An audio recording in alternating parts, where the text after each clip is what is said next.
د لوی او بښونکي خدای په نامه درنو زده کوونکو، زه شفیق الله نورزی د هر څه له مخه خپل سلامونه او نیکې هیلې تاسو درانه حضور ته وړاندې کوم.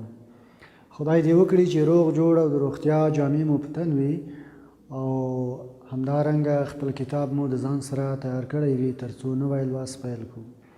درنو زده کوونکو، مخکې د دې نه چې نوی لوست پیل کړو یو ځل تیر لوست ته ورګرځو او د تیر لوست مهم ټکي یو ځل یادوو. درنو زده کوونکو، د موږ تیر لوست عنوان و ساري او غیر ساري ناروغۍ. ګرانو زده کوونکو، تاسو به د ساري او غیر ساري ناروغیو په هکله ډېر څه اورېدلي وي، خو د موږ د تیر لوست مهم ټکي دا و. درنو زده کوونکو، اول باید راشو مرض یا ناروغي وپېژنو چې ناروغي څه شی ده. ناروغي هغه ته ویل کېږي یا هغه څه ته ویل کېږي چې د بدن په فعالیتونو کې توپیر رامنځته کېږي.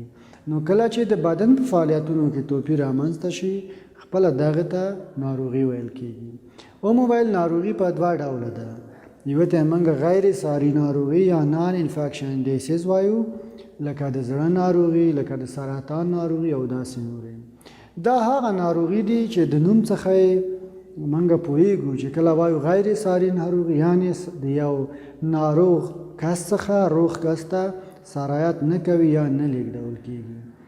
او د دې هغه عوامل چې وو سګرټ څکول، کم فزیکي فعالیت او همدارنګه چاقي او ډېر نور عوامل به هم شتون لري چې دغه غیر ساري ناروغي ترې رامنځته کېږي. درنو زده کوونکو، همدارنګه موږ وویل چې بل ډول ناروغي ته انفیکشن ډیسیز وایي یا ساري ناروغي وایي. دا هغه ناروغي دي چې د یو ناروغ کس څخه روغ کس ته په ډېرې چټکتیا سره لیږدول کېږي یا سرایت کوي. البته درنو زده کوونکو، د یادولو وړ ده چې یوازې په مستقیمه توګه باندې یا نیغ په نیغه د ناروغ کس څخه روغ کس ته دا ناروغي نه لیږدول کېږي، ولې سربیره د دې لیږدونو دا د بېلابېلو سطحو څخه هم روغ کس ته لیږدول کېږي. یعنی کله که یو ناروغ کس په سطحو باندې لاس تماس پیدا کوي، یا یو ناروغ کس ټوخیږي، یا د ناروغ کس جامې وي، یا د ناروغ کس هغه د خوړو توکو لوښي وي، یا د څښاک لوښي وي، د څښلو د شیانو لوښي وي، د هر څه څخه دا ناروغي سرایت کوي او روغ کس ته لیږدول کېږي. درنو زده کوونکو، دا کومه ناروغي دي؟ لکه د بیلګې په ډول د ایډز ناروغي، د والګي یا د ریزش ناروغي، او په دې اواخرو کې خو تاسو هم په جریان کې یاست چې د کووید-19 ناروغي هم یوه د هغو ناروغیو څخه ده چې په ډېر چټکتیا سره په انسانانو کې خپرېږي. درنو زده کوونکو، د دغو ناروغیو عوامل څه شی دي؟ د دغو ناروغیو عوامل پاتوجن دي، یعنی هغه میکروبونه چې ناروغي رامنځته کوي چې موږ ورته وایو پاتوجن، د دغو ساري ناروغیو عوامل دي. همدارنګه درنو زده کوونکو، ومویل په تیر درس کې چې ویروسونه، ځینې باکتریاوې، ځینې فنجي او چینجیان بېلابېلې ناروغۍ رامنځته کوي. درنو زده کوونکو، یو ډېر مهم ټکی چې موږ د هغه څخه په تیر درس کې یادونه وکړه، اوس هم بیا زه پرې ډېر ټینګار کوم، هغه دا و چې پوهانو ویلي دي چې وقایه د درملنې څخه غوره ده. یعنی مخکې د دې نه چې موږ ناروغه شو او درملنې ته اړتیا پیدا کړو، موږ باید وقایه وکړو. یعنی هغه وقایوي ټکي، هغه مهم ټکي چې موږ د ناروغیو څخه ساتي او یا د هغه ساري ناروغیو څخه ساتي چې موږ د هغه ټکي ډاکټر صاحبان توصیه کوي او سپارښتنه کوي ډاکټر صاحبان، نو موږ باید هغه ټکي په پام کې ونیسو تر څو موږ د ناروغیو څخه ځان هم ساتلی وي او د خپله کورنۍ مو هم ساتلی وي او همدارنګه خپله وګړي مو هم ساتلی وي، د هېواد وګړي. درنو زده کوونکو، راځو نوي لوست ته. د موږ نوی لوست بیا هم د 10م ټولګي اړوند دی، بیولوژي مضمون 22م لوست دی او د لوست عنوان دی د ناروغیو په مقابل کې. البته درنو زده کوونکو، په بښنې سره د بدن مدافعه، د ناروغیو په مقابل کې د بدن مدافعه. صفحه 41 او د لوست موخه مو ده د بدن د دفاع ډولونه وپېژنئ. یعنې تاسو درانه زده کوونکي به د دې درس یا د دې لوست په پای کې د بدن د دفاع ډولونه به وپېژنئ. درنو زده کوونکو، که چېرته د خپله دغه لوست په یوې پوښتنې سره پیل کړو څومره به ښه وي. کله چې باکتریا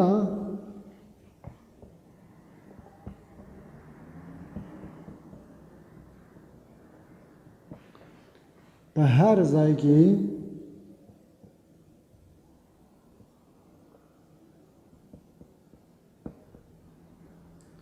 شتون لري نو ولې نه ناروغه کېږو؟ شتون لري نو ولې نه ناروغه کېږو؟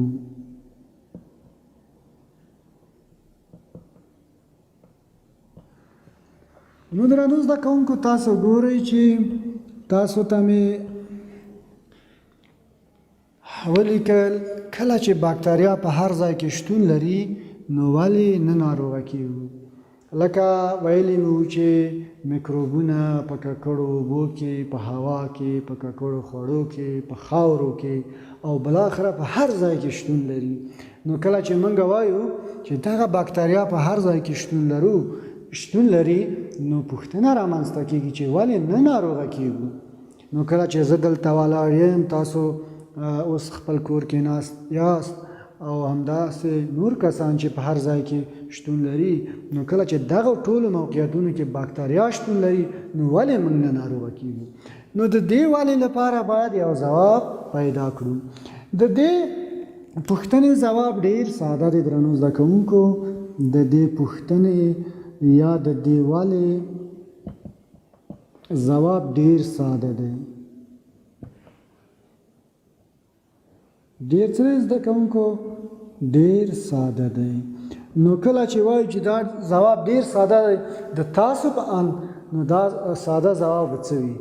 نو دا ساده ځواب دا دی چې هغه دا دی، ډېر ساده دی. هغه دا چې د انسانانو یا د انسان بدن پیاوړی دفاعي سیستم لري. درنو زده کوونکو، او همدارنګه کله چې موږ وایو دفاعي پیاوړی سیستم لري او یو څه پکې اضافه کوو او د بدن ساتنه کوي. ګرانو زده کوونکو، نو د دې ولې ځواب مو تاسو ته پیدا کړو. تاسو پوه شوئ چې د دې ولې ځواب یا د دې پوښتنې ځواب دا دی، او هغه ډېر ساده ځواب دا دی چې د انسان بدن پیاوړی دفاعي سیستم لري او د بدن ساتنه کوي. نو الله تعالی جل جلاله درنو زده کوونکو دومره پیچلي سیستمونه د انسان د بدن لپاره پیدا کړي دي چې سړی د هغه په هکله باندې سوچ هم نشي کولی. تاسو فکر وکړئ چې په هر ځای کې چې کله باکتري شتون لري نو موږ د دې سره په اړیکه کې کېږو، د دې سره په تماس کې کېږو. ولې موږ نه ناروغه کېږو؟ ځکه چې د انسان بدن پیاوړی دفاعي سیستم لري او د بدن ساتنه کوي. درنو زده کوونکو، نو کله چې موږ وایو د بدن ساتنه کوي، دا څنګه؟ دا داسې د بدن ساتنه کوي مخکې د دې نه چې هغه بدن ته زیان ورسوي یا ناروغي منځته راوړي. نو دا مخکې د هغه څخه دغه د مریضۍ عامل له منځه وړي. درنو زده کوونکو، که چېرته یو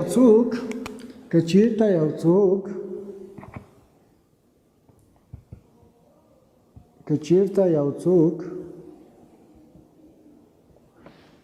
د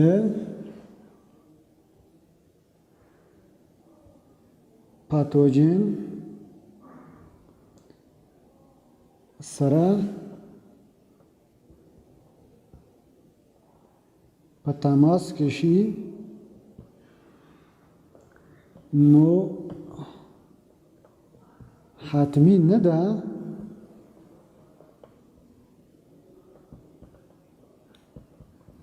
چې ناروغ شي. که چیرته د بیلګې په ډول باندې د دې قلم یا د دې مارکر په سطحه باندې باکتری او هغه باکتری چې هغه پاتوژن یعنی د مرض تولیدونکي باکتری وي، زه د دې سره په تماس کې کېږم، حتمي نه ده چې زه به ناروغه کېږم، ځکه د ما د بدن هغه دفاعي سیستم مخکې د دې نه چې دغه پاتوژن ناروغي منځته راوړي هغه له منځه وړي او زه روغ پاتې کېږم. درنو زده کوونکو، د بدن دفاع په دوه ډوله ده. دغه د بدن دفاع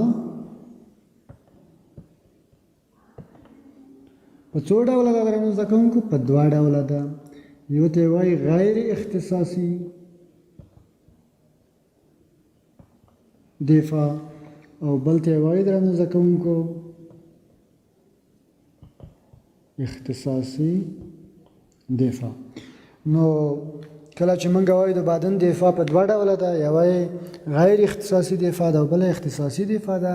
د دې هر ډول دفاع ځانګړنې جلا جلا دي، یعنی دا په یو خاص طرز العمل باندې د بدن ساتنه کوي او دا دفاع هم په یو بل ډول کړنلارې یا طرز العمل باندې د بدن ساتنه کوي.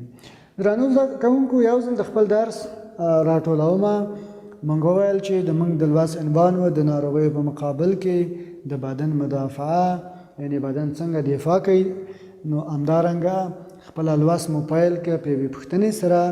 موږ وویل کله چې باکتریا په هر ځای کې شتون لري نو ولې نه ناروغه کیږو؟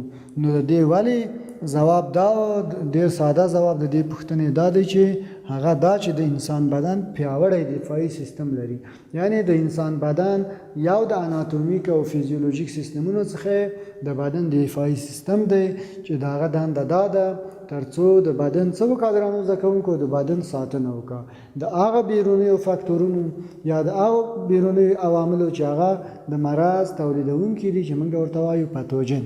درنو زده کوونکو، وویل که چېرته یو څوک د پاتوژن سره په تماس کې شي نو حتمي نه ده چې ناروغ شي، ځکه چې د بدن دفاعي سیستم مخکې د دې نه چې دغه پاتوژن موږ ته ناروغي منځته راوړي د بدن دفاعي سیستم هغه له منځه وړي. درنو زده کوونکو، د بدن دفاع په دوه ډوله ده، یو غیر اختصاصي دفاع ده او بل هم اختصاصي دفاع ده چې په راتلونکو درسونو کې به دا دوه ډوله دفاع څخه موږ مطالعه ولرو او دا به راتلونکو لوستونو کې مطالعه کوو. درنو زده کوونکو، خو بهتره خبره دا ده چې بیا هم د دې پاتوژن په مقابل کې موږ د وقایوي ټکو په پام کې نیولو سره موږ د هر پاتوژن څخه که هغه ویروس وي که هغه باکتري وي ځان وساتو. نو زه تاسو ته درنو زده کوونکو کورنۍ دنده هم سپارم. د تاسو کورنۍ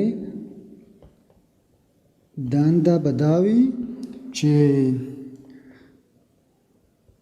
پاتوژن